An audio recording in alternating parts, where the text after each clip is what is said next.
Hey guys, making this video from the shed today. I really wanted to do this video because I know it's almost March and we're about to get a lot of phone calls from clients asking us what to do with wildlife that they've found. Mainly we get a lot of phone calls about baby birds, things like that, but also we're gonna get squirrels, possums, armadillos, all those things. There's a little bit of confusion about this, and I think there's some misconceptions. So one, you have to have a license to rehab wild animals, which I do not, and a lot of people think I do because I enjoy doing it, but it's actually not legal for me to be doing this, and I don't want to put the clinic at risk for any reason. So I wouldn't ask them to bring the animal in, and they should probably contact Wildlife and Fisheries or a licensed rehabilitator before they actually get to me. There are some instances where I would take something in, but usually when I take it, it's because I'm holding it to see if it makes it overnight, and then I transport that animal to someone who actually does have the licensing. This is especially important with birds of prey or raptors because it's actually a federal offense to keep these pets, or not pets, keep these animals at your house if you don't have the right license, and that's a federal license, so it's a federal offense, big deal. So the first thing you want to ask the person, this is especially if it's a baby bird mostly, is does this baby bird they're looking at have feathers? If it doesn't have feathers, then that means it's a nestling, and what they should do is look around, see if there's an obvious nest somewhere, and if they can get it back into the nest, do that. If they can't, then they would probably need to take some other steps, which I'll talk about in a little bit.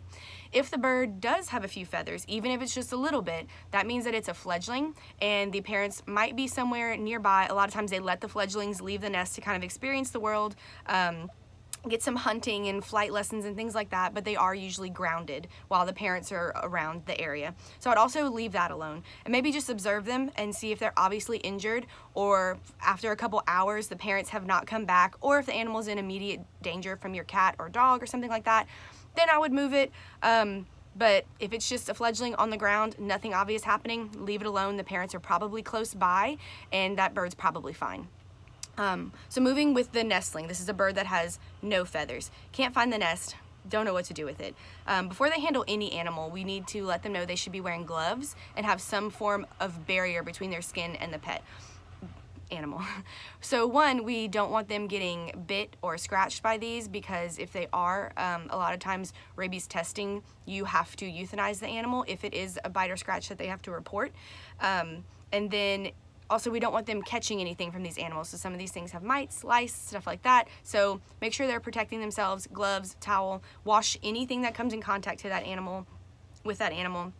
And what they want to do with the nestling is maybe have a water bottle or something, fill it with hot water, wrap it with a towel, and put that animal in some sort of enclosure and have something ready to put the animal in. And this could be a little cardboard box, a paper bag, a pet taxi, anything like that. As long as it has air holes and the animal's contained, they can put it in there. So next thing they want to do is go to our Wildlife and Fisheries website, and there's actually a list of licensed rehabilitators in the area, and they can contact these people and ask them what to do next. If it is a fledgling and you're watching and the parents don't come back, and I'm talking like for over 6 hours, the parents do not come back, then that might be a sign of abandonment. If you do see a nest or bushes or something nearby, you can kind of encourage it to go there. But if it stays there for longer than 8 hours, then I would maybe say pick up that animal and try to report it to someone who can actually take care of it. Same thing for mammals. One important thing to know is that deer, black bear, alligator, and wild turkeys are illegal to rehabilitate. Under no circumstances should anyone be touching these except for an actual government employee from Wildlife and Fisheries. So if they do come across any of these animals, tell them do not touch it, call Wildlife and Fisheries. There is a 24-hour hotline that I'll be posting on this video, underneath this video, so y'all can reference that, and I also have a really good handout, kind of like a chart, a flow chart as to what to do, especially about birds. So if you have any questions, please come see me. I hope this clears it up, but really the big thing is, one, if the animal doesn't need to be rescued, leave it alone. That's 90% of the time. That's what I'm getting, is baby birds that maybe did not need to be taken from where they were.